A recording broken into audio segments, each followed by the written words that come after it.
Heart stroke వచ్చింది. ఇంకోసారి వచ్చిందంటే బ్రతకడం కష్టం. నీకు చాలా సార్లు చెప్పాను నువ్వు ఎక్కువ పని చేయకుండా రెస్ట్ తీసుకో అని, కానీ నువ్వు కూతురు ఆనందం అని చెప్పి నీ ఆరోగ్యం పాడు చేసుకుంటున్నావు. ఇలా అయితే బ్రతకడం కష్టం అయ్యా. నా కూతురి ఆనందం కంటే నాకేది ముఖ్యం కాదు. తనని ఆనందంగా ఉంచడంలోనే నేను ఆనందంగా ఉంటాను. నాన్న త్వరగా రా నాన్న, నాకు బాగా ఆకలిస్తుంది. తొందరగా ఇంటికి వెళ్ళిపోదాం. మరేం పర్లేదు డాక్టర్, నేను చూసుకుంటాను. నాన్న నాకు బాగా ఆకలిసినప్పుడు ఆ ఆకలి తెలియకుండా ఒక పాట పాడతారు కదా, పాడండి నాన్న.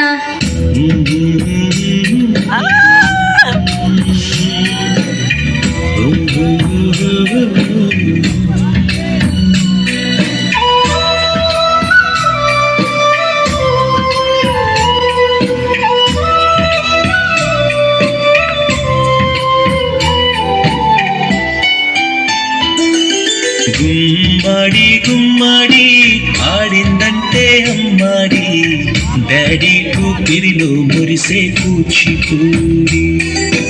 చిందాడి చిందాడి తుళ్ళిందంటే చిన్నారి, మమ్మీ చూపుల్లో చూడు ఇంత వేడి. నాన్న కాళ్ళు నొప్పొస్తున్నాయి నాన్న.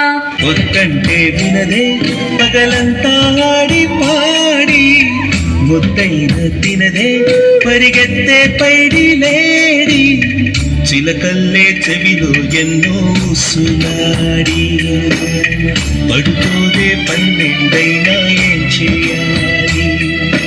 గుమ్మాడి గుమ్మాడి ఆడిందంటే అమ్మాడి, డాడీ కూపిరిలో మురిసే కూచిపూడి. ఏ చంద్రయ్య ఎక్కడయ్యా నా అద్దె డబ్బులు? 6 నెలల నుండి అడుగుతున్నాను, ఈ రోజుకి ఇంకా ఇవ్వలేదు. ఇలా అయితే ఉండొద్దయ్యా. నా ఇల్లు ఇప్పుడే ఈ క్షణమే ఖాళీ చేసి వెళ్ళిపోండి. అయ్యా కొంచెం చిన్నగా మాట్లాడండి అయ్యా, లోపల నా కూతురు నిద్రపోతుంది, విన్నదంటే బాధపడుతుంది. ఎలాగైనా 2 రోజులు మీ డబ్బులు కట్టేస్తానయ్యా. ఏంటి చిన్నగా మాట్లాడాలా? అద్దె కట్టడం చేత కాదు కానీ కూతురు ముందు పరువు కావాల్సి వచ్చిందా? రేపుటి కల్లా నా అద్దె డబ్బులు నాకు ఇవ్వకపోతే ఇంట్లో ఒక్క సామాను కూడా ఉండేవను. ఏమైంది నాన్న? ఏం లేదమ్మా, పద పడుకుందాం. నేను మొత్తం విన్నాను నాన్న, నువ్వేం బాధపడకు నాన్న. నేను బాగా చదువుకొని ఒక మంచి ఉద్యోగం చేస్తాను. మనమే ఒక మంచి ఇల్లు కట్టుకొని ఆనందంగా ఉందాం. అప్పుడు ఎవరికి డబ్బులు ఇవ్వాల్సిన అవసరం లేదు కదా. నువ్వేం బాధపడకు నాన్న. ఎన్నెన్నో ఆశలతో పెంచానమ్మ గుండెల్లో,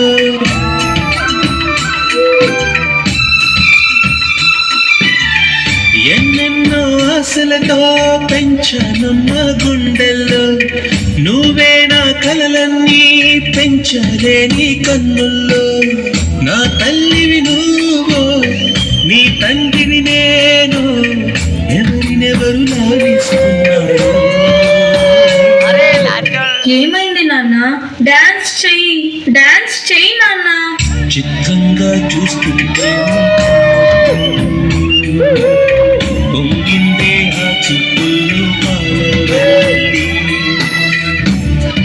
నాన్న రేపు నాకు ఢిల్లీలో ఇంటర్వ్యూ ఉంది.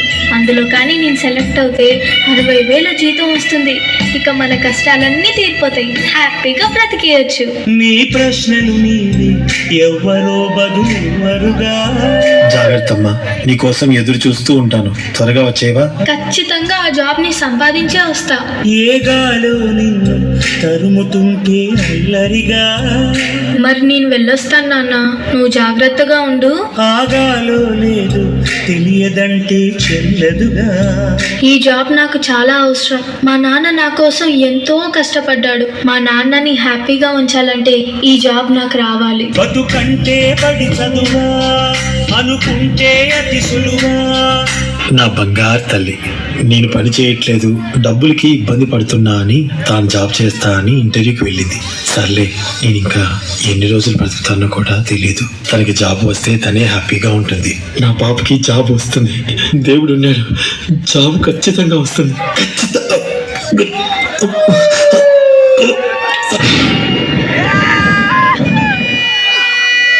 పొరపడినా పడినా జాలి పడదే కాలం.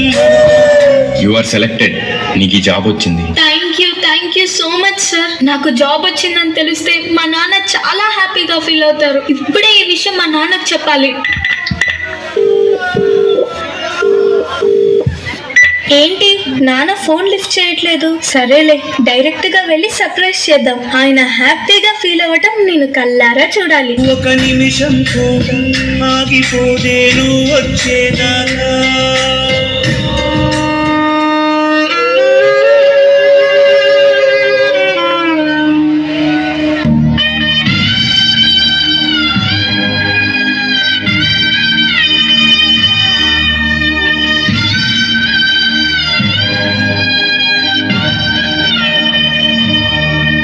నాన్న లెగు నాన్న, నాకు జాబ్ వచ్చింది నాన్న, మనం హ్యాపీగా బతికేచ్చు నాన్న.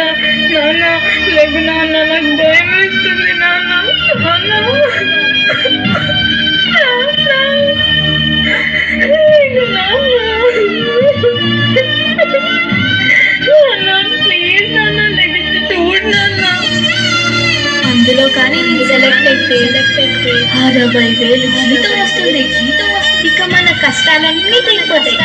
హ్యాపీగా బ్రతికేయచ్చు. నాన్న లెగు నాన్న, నాతో డాన్స్ చేస్తావు కదా నాన్న, ఇప్పుడు కూడా చేద్దాం లే నాన్న, నాతో కలిసి డాన్స్ చేయి